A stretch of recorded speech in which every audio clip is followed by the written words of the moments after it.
O percentual de renda fixa da Magar deve ser colocado em quais tipos de investimento? Vamos lá. O investidor sempre em alta somente investe em renda fixa, somente investe em títulos públicos. Por que cargas d'água que o investidor sempre em alta somente investe em títulos públicos? Por conta de relação risco-retorno. O que acontece? Existem 3 formas de você investir em renda fixa. Forma número 1, investindo em títulos públicos. Forma número 2, investindo em títulos privados. Esses títulos privados, eles são ramificados em títulos bancários e títulos de empresas. Então a gente fica com 3 caminhos: títulos públicos, títulos bancários e títulos de empresas. O que é um investimento de renda fixa? Um empréstimo. Basicamente isso. Só que ao contrário de você pegar dinheiro emprestado, você empresta dinheiro para uma instituição, seja pública, seja privada.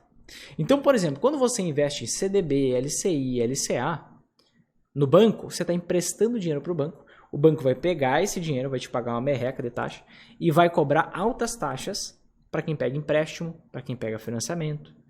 Ele vai usar o teu dinheiro para emprestar para outras pessoas e vai cobrar uma taxa muito maior, e o que ele ganha é a diferença dessas taxas entre a que ele paga e a que ele recebe. Tá? Por exemplo, uma debênture, um CRI, um CRA, são investimentos, são títulos de empresas. É um empréstimo que você faz para uma empresa. Então, por exemplo, debênture da Petrobras. O que você está fazendo? Emprestando dinheiro para a Petrobras, ela vai te pagar uma certa taxa de rentabilidade por esse empréstimo. Um título público, a mesma coisa. É o empréstimo que você faz para o governo federal. Tá? E aí, fazendo esse empréstimo para o governo federal, ele vai te pagar uma certa taxa de rentabilidade. Tá? Aí você para pensar assim, bom, qual é a diferença da rentabilidade desses investimentos? Você pode encontrar títulos privados, títulos de empresas e bancários rendendo até um pouquinho mais. Não vai ser muita coisa não, mas rendendo até um pouquinho mais do que os títulos públicos. Agora, o risco é muito maior. Você sempre lembra de uma coisa, ó. Quem que paga mais juro no empréstimo? Uma pessoa que tem um histórico ruim no Serasa e no SPC, ou uma pessoa que não tem histórico no Serasa e no SPC? Uma pessoa que não tem histórico. Quando você tem uma alta rentabilidade, direto assim no investimento de renda fixa, basicamente você está emprestando dinheiro para alguém que tem sérios riscos de ir à falência. Por quê? Vamos pensar num banco. Um banco, ele pode pegar dinheiro emprestado com outro banco, pagando uma taxa que é a taxa Selic, tá? É o CDI, que é 0,1% abaixo da taxa Selic. Por que, por exemplo, ele pagaria para você 120% da taxa Selic?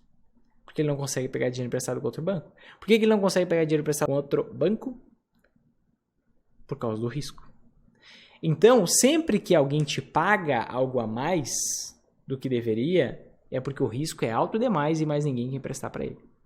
Então, quando você tem uma rentabilidade maior na renda fixa, significa que o risco está maior. Quando você usa essa estratégia que eu comentei de ter ganho de ações na renda fixa, aí isso não é uma verdade. Tá? Isso é por causa da marcação a mercado. Uma coisa que eu não vou me aprofundar aqui, que é mais técnica. Tá? Mas você tem que pensar nisso. Então, quanto maior for o teu rendimento na renda fixa, maior é o risco que você corre. E o risco que você corre é um risco perigoso para a renda fixa. É um risco de perder tudo. Porque, poxa, se o que você faz na renda fixa é um empréstimo, imagina, e você aceita emprestar dinheiro para uma empresa recebendo 2% ao ano a mais do que você receberia se você investisse em um título público, por exemplo. Só que essa empresa ela pode quebrar e você perder 100%. Então você recebe 2 a mais e em contrapartida você está correndo o risco muito maior de perder 100%. Não é uma coisa que faz sentido, sob o ponto de vista de risco-retorno. Tá? Então, isso vale para uma empresa, isso vale para um banco. Agora, um governo não quebra. O governo não fale. O governo que tem dívida externa controlada não vai à falência.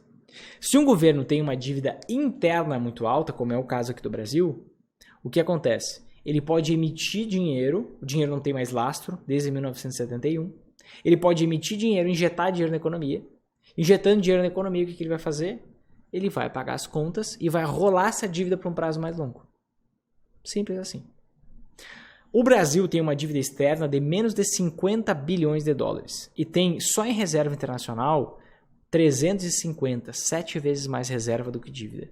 Então, qual foi o problema lá daquela sacanagem que aconteceu na época do Collor, nos anos 90? A dívida externa do país era muito grande. Se a dívida externa é grande, não tem como controlar. Se eu emitir mais dinheiro aqui, emitir mais moeda aqui, a cotação da moeda vai oscilar, isso pode aumentar ainda mais a dívida. Então, é um problema a dívida externa. Dívida interna não é um problema. Então, a dívida interna do Brasil é alta? É alta. Tem países com muito mais dívida? Muito mais, infinitamente mais. Inclusive em relação ao PIB do país, que é o que mede o crescimento do país. Então, se der alguma zebra, o Brasil imprime mais dinheiro, mas ele paga os investidores. Se der alguma zebra para uma empresa, ela quebra. Se der alguma zebra para um banco, ele quebra. Vinícius, os bancos não quebram. 2008, o quinto maior banco do mundo quebrou. Lehman Brothers. Ah, Vinícius, eu tenho proteção do FGC. O FDIC, o FGC americano, faliu em 2008. Você acha que no Brasil não pode falir? Entende? Então, títulos públicos, foco 100%. Dentro dos títulos públicos, existem 3 tipos de títulos, tá? Eu não gosto muito, na maioria das vezes, do tesouro pré-fixado, porque ele tem um nível de risco muito maior. Minha maior preferência para longo prazo é o tesouro IPCA+. Por quê? O que mede o enriquecimento de qualquer pessoa? O quanto ela tem de rentabilidade acima da inflação. O que é inflação? É o aumento médio dos preços de tudo que a gente compra no dia a dia. Então, por exemplo, quem investiu no Tesouro IPCA+, durante o ano passado, pode estar vendo lá na marcação a mercado uma rentabilidade negativa por conta da variação das taxas do título. Só que, na verdade, se essa pessoa esperar até a data de validade do título, que todo investimento de renda fixa tem um prazo de validade, basicamente, ano passado ela ganhou no mínimo 13%, porque a menor taxa que o Tesouro IPCA+, chegou foi IPCA mais 3%. Então ela ganhou no mínimo 13%. A inflação foi 10%, ela ganhou 3% acima. E se a inflação for 50% em um ano, você vai ganhar 50% mais um determinado percentual. Que aí depende do dia que você investir, você vai pegar uma taxa específica. Se for outro dia, vai ser uma taxa diferente. Mas você sempre vai ter a proteção contra a inflação. Vinícius, tive uma super rentabilidade, 25% em um ano. Não adianta se a inflação foi 30%. Não adianta se a inflação foi 30%. Então, eu gosto desse título porque ele faz com que a gente tenha rentabilidade real acima da inflação sempre positiva. Então, uma parte do patrimônio eu sempre gosto dele. Para alguns investidores sempre alta, vai fazer sentido investir também em Tesouro Selic, em fundo de tipo simples. Se essa pessoa quiser, por exemplo, foi lá, se expôs aos investimentos, mas não gostou muito da volatilidade de curto prazo. Ela tem um perfil de risco mais conservador e está tudo bem. A metodologia serve para quem é conservador, moderado e arrojado. Tá? Você vai usar percentuais diferentes, investir em ações diferentes, de tamanhos diferentes. Tem toda essa... A gente desmembra tudo isso para cada tipo de perfil. Só que essa pessoa ela é mais conservadora do que ela imaginava. Então ela quer mais tranquilidade, menos oscilação de curto prazo. Está tudo bem. Ela vai lá e vai colocar um pouco no investimento que não oscila. Que é, por exemplo, Tesouro Selic ou fundo do tipo simples. No caso do tesouro pré-fixado, ele tem um nível de risco muito maior, porque ele rende uma taxa fixa, né? Por exemplo, 10% ao ano, 12% ao ano e assim por diante. O que acontece, por exemplo, eu alertava muito sobre isso em 2020, que a taxa do pré-fixado estava 7% e a taxa Selic, o Tesouro Selic estava rendendo 2% e tinha pré-fixado rendendo 7%. E muita gente veio me dizer, Vinícius, você não está investindo pré-fixado? E eu, não, está bem longe de eu começar a investir. Bem longe mesmo. E eu dizia, eu não acho uma boa.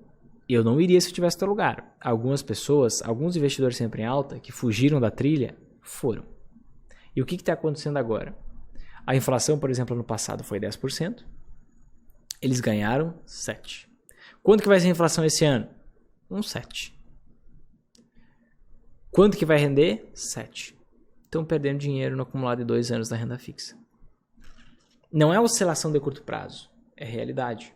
Então tem um nível de risco muito maior. Pré-fixado eu invisto pouquinho dinheiro em momentos muito específicos quando está rendendo muito mais. Tá? Não é um título que todo mundo deve investir. Quem é muito conservador nunca vai investir no pré-fixado, nunca vai fazer sentido.